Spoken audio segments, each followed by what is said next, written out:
Doctor Who, what happened to you? Russell T Davies did a great job with the revival. Doctor Who was cool again. Or maybe it was cool for the first time, truth be told, especially once David Tennant stepped into the role. For most new viewers, he was the Doctor, and he left pretty big shoes to fill. Then the actor changed, and the showrunner, Stephen Moffat. Ugh. I liked Matt Smith, but he was let down by Moffat's writing in the end.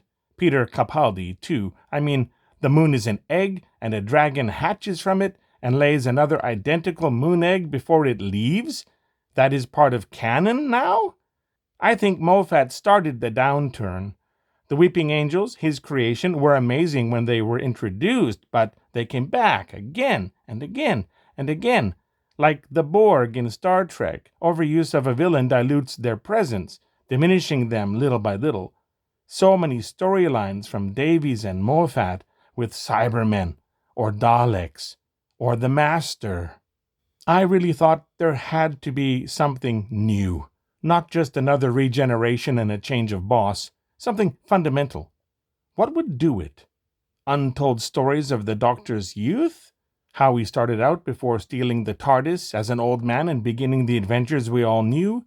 Or maybe a reboot.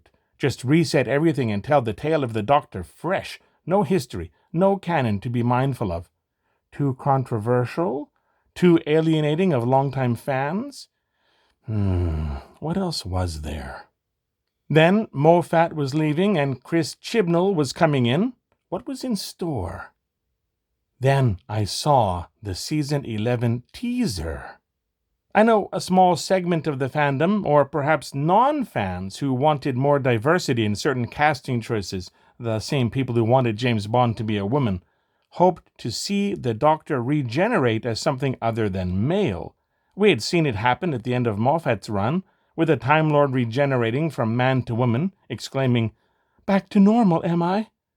This alone suggests that Time Lords had a sense of normal regarding gender, doesn't it? Anyway, when I saw the teaser, knowing that Jodie Whittaker had been cast as the new Doctor, one thing stood out to me: the key that appeared in her hand. You see, we learned in Forest of the Dead that the Doctor can open the TARDIS doors without a key. He just has to snap his fingers. Having a TARDIS key is not that important for the Doctor anymore. But what if there was someone else who needed a key, someone who had access once upon a time but had that access taken away? I'm talking about Susan, the Doctor's granddaughter and first companion. Left behind with a promise that the Doctor would return for her someday, a day that never actually came. Susan, the long-lost first companion. That intrigued me. What if this woman, the new Doctor, were not necessarily a regeneration of the Doctor we had known and followed for half a century? What if this was a regeneration of Susan? What if the Doctor had finally passed on, used up his last regeneration, ceased to be, and left the TARDIS to his only heir? The stories bubbled up in my mind. Maybe a woman was just going about her life and the TARDIS suddenly appeared, and then the key materialized in her hand, and she was invited inside. What if we learned that this was Susan, that the TARDIS had come for her? There was a total mystery as to why. What if the original Doctor was just gone, and nobody knew the reason? Susan could embark on an adventure to find her grandfather, or at least learn his fate, along the way encountering his old friends and foes, making friends and foes of her own. Maybe this Susan, ironically enough, was a doctor of sorts, maybe medical, or with a PhD in science, making the name Doctor Who still apt. That was what I hoped as I waited for Chibnall to come on board. But, alas, it was just a gender-swapped regeneration after all. Nothing against Jodie Whittaker or the concept of Time Lords being racially and gender fluid. She did her best and was let down in large part by Chibnall's writing.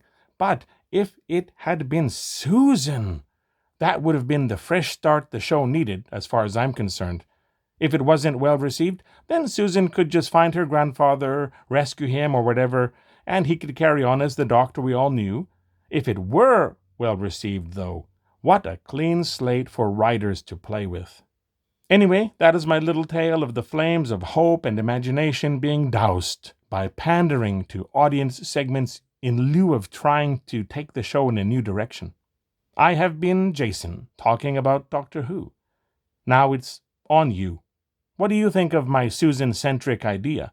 Of course, it's too late now, but would you have liked watching a show following her adventures?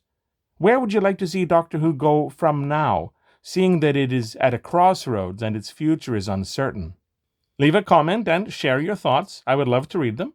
If you enjoyed this video, leave a like to let me know and maybe share this with someone who loves the Doctor and might be interested. And lastly, consider subscribing to my channel for videos about entertainment topics of all kinds. Everything helps. As I said, I have been Jason. Thanks for watching. See you next time.